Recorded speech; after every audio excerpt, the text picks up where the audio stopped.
you, though? I thought it was a tremendous competitive effort by our guys. We started off defensively, we weren't getting some things done, and then settled into what we wanted to do defensively, you know, changed things up a little bit in the second half with some zone, and then continued to play well and share the ball offensively. You know, normally you'll see a dip on one side of things, maybe your defense picks up, but then you can't make shots. But you know, we stayed pretty consistent with our offense too, and so that led to a pretty good performance against an extremely well coached and talented team that knows who they are, they know what they do well, and they do a good job of doing those things. So I was impressed with our ability to counteract that stuff. Questions? Lamont, they hit 7 of the first 10 threes, and then Yeah. 7 of the first 8 field goals. Not really a team that emphasized the three. Was that just something that they were hitting the shots, or Yeah. how did you feel like team's defense? You know, there were some of our mistakes were in there for sure, but I mean, I thought to myself at one point it clearly was in their plan to come out and fling it. They got good shooters, and so you know, maybe rather than moving the ball around for 20 seconds and not sure what you get, if you get one, you let it fly, and they did. I mean, I'm not in their locker room, but it seemed like that's what they were saying, and they were aggressive to shoot, and we were late with some hands up. We made a couple mistakes on, you know, some switching, just a couple, but I'd say the vast majority of it is credit to them. I mean, they raised up with great confidence and shot some aggressive threes right in our face sometimes, and so you know, that was a little bit different than what they had been doing. But again, they settled down a little bit. I think they were still 8 for 19 or something like that in the first half on threes, and then it started to settle down a little bit. But I think we also played in a way where they weren't taking as many threes as well. Alex, in front. You mentioned earlier you were possibly playing some zone and you kind of moved to that 1-3-1. How'd you see that kind of effect? Yeah, it was great. It was great for us. They drive so aggressively, and then once they get to where they're going with the drive, they pivot and make strong moves, and then they got a big monster down there ducking in, and so it's hard, honestly. It puts you in a tough position, and I thought just by going to the zone, they were less aggressive in terms of driving. We have some built-in, there's two things that we have built in to when we play zone against a team that drives. You have built-in support system, right? And then you have built-in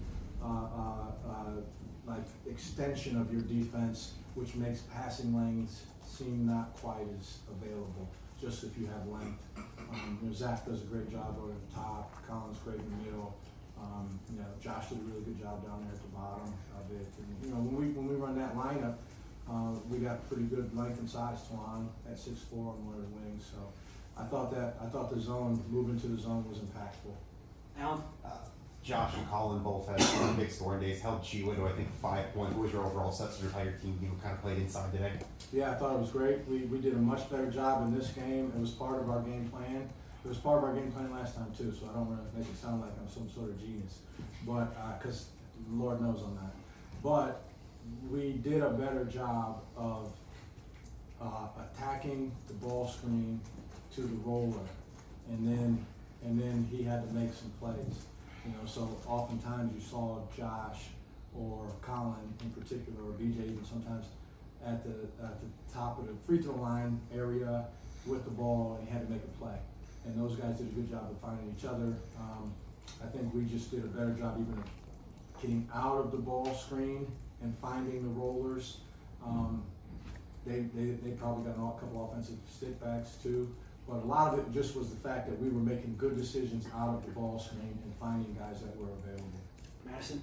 Kind of following up a little bit on that, you've been relying a lot on Josh these last couple of weeks. I know you had to rely on him quite a bit with the 3-7 footers against Kentucky, and it just seems like he's kind of stepped up to the plate every week. What is it about his game that has just been so steady for you guys when you guys have to be that low in the paint?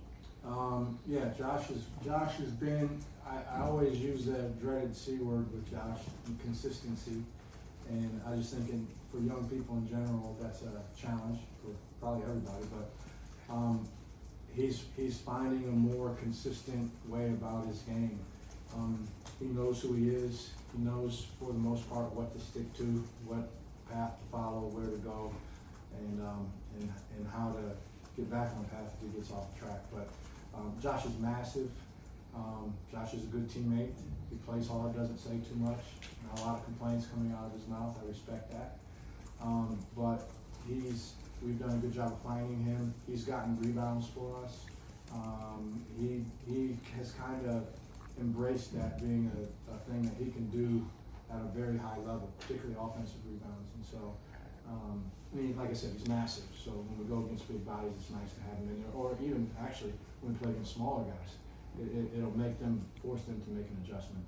Jack? Got two for you, Lamont. Starting with BJ, I noticed he had a lot less minutes than some of the other starters on the floor. I think he only had 18 and 8 in the second half. What was kind of the decision with that?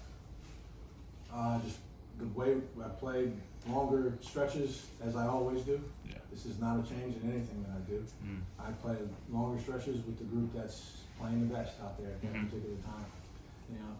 Especially on the defensive end, a lot of times I'll make some adjustments based on what's happening defensively, typically. Sometimes it's offensive driven, but that group was playing better, and so I don't even know the minutes, right? So until you tell me right now that's 18 minutes, but so as I see guys playing well, and then they're fresh, I'm constantly asking guys, and you learn the ones that you can trust when they say they're fresh. I'm asking them constantly, guys that are playing well, getting things done, and if they're not, then they'll go back into the normal rotation. And that group was playing well. What did you? I'm sorry. Sorry, you had a second question. Yeah, I'm so sorry. What did you like seeing from Michi today? Obviously, he had a few threes. I feel like once he got one, it seemed like he started to get a lot more comfortable. Just wanted to hear what you thought. Yeah. That's Michi's been a key offensive weapon for us, and that's not going to change anytime soon. So the games where he plays well, we're typically in a better position to win the game. But we saw in the last game, he had 6 rebounds and 6 assists to no turnovers. That when he's not making shots, and he had 1 in that game, and he still is impactful for our team, and our team needs him. Today, he ended up making more. I haven't even seen the stat sheet, so I don't know what he finished with. I know he splashed a couple threes in, but yeah, he's a big part of what we do, and I just.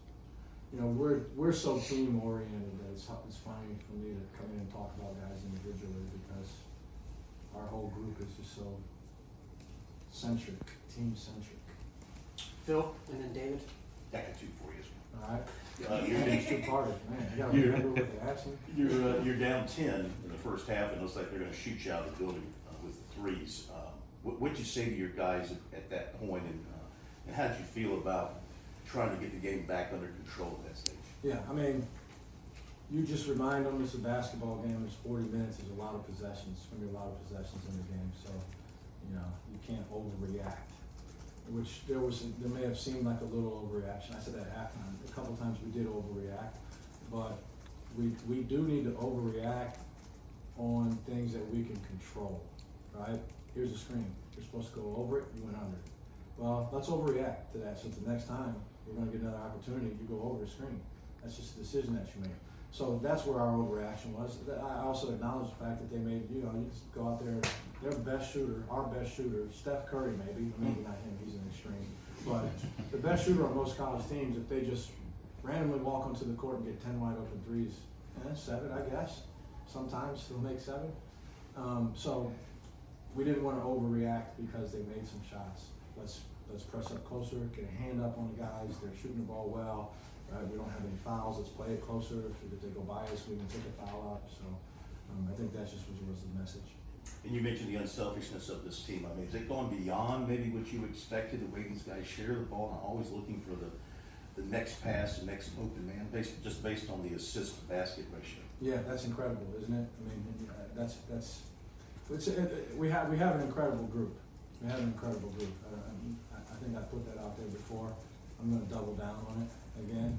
We have an incredible group, and when I say that, I mean less about the fact that they have won games. I think that's a byproduct of them being good teammates. I think it's a byproduct of them trusting and believing in what we say, a byproduct of them being unselfish guys by nature, a byproduct of them all really being guys that want to win. But yeah, I think that's probably an extreme to go 16 assists on 16 baskets in the first half, and it's 25 for 29, I think, at the end of the game, right? That's a little crazy, okay? I mean, you could be the most unselfish team ever, and you know, a guy gets a steal here and there, and he just goes coast to coast, doesn't he? So anyway, yeah, I mean, it makes me happy. It makes me happy. I love this group of guys. They're a good group of guys. They're fun to be around. They're great to be around, and clearly they're unselfish. Last question, David. Lamont, a little bit of a history lesson on this. Your fifth straight SEC win. The program's only done that 4 other times in its entire history in the league. All 4 of those times they made the NCAA tournament. Now that you know that, It's a factual reaction? statement. Yeah. Yeah. Facts. Okay. Yes.